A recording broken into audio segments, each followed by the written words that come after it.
लगभग 5 lakh OBC certificate को एक प्रकार से स्थगित किया गया है।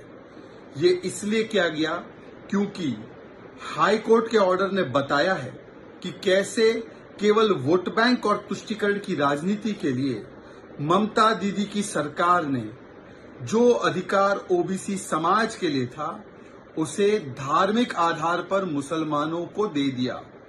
मतलब कि जो एनसीबीसी ने भी बताया है कि 179 ओबीसी क्लासेस की लिस्ट में 118 केवल मुसलमानों का जोड़ा गया। सोचिए कि 87 जो क्लासेस थी उसमें से लगभग 78 क्लासेस लिस्ट केवल मुसलमानों की जोड़ दी गई।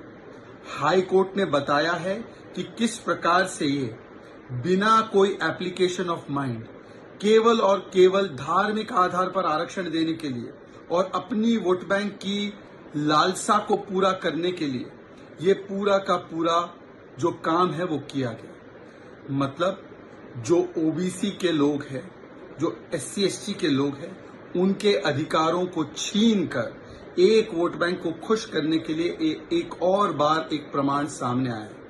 इंडी गठबंधन की सरकारों ने और पार्टियों ने, चाहे ये कर्नाटका में हो वहां पर भी किया है, जामिया एएमयू में भी किया है, तेलंगाना में भी किया है, आंध्र में भी किया है और रंगनाथ मिश्रा कमेटी रिपोर्ट में भी इसी की वकालत की कि एससी एसटी ओबीसी के अधिकारों को काटकर मुसलमानों को दे दिया जाए। इसीलिए जब प्रधानमंत्री ने उनको चुनौती भी दी कि आप लिख कर दीजिए कि धार्मिक आधार पर आरक्षण नहीं दिया जाएगा और एससी एसटी ओबीसी कोटे से काटकर नहीं दिया जाएगा, उन्होंने ये चैलेंज नहीं स्वीकारा।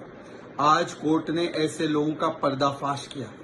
वैसे ये कहते हैं संविधान बचाओ, संविधान बचाओ, पर कोर्ट ने कहा है कि इस प्रकार से आरक्षण देना ये संविधान विरोधी है और आज जिस प्रकार से ओबीसी समाज के साथ अन्याय किया गया है इसका जवाब टीएमसी की सरकार को तो जरूर मिलेगा।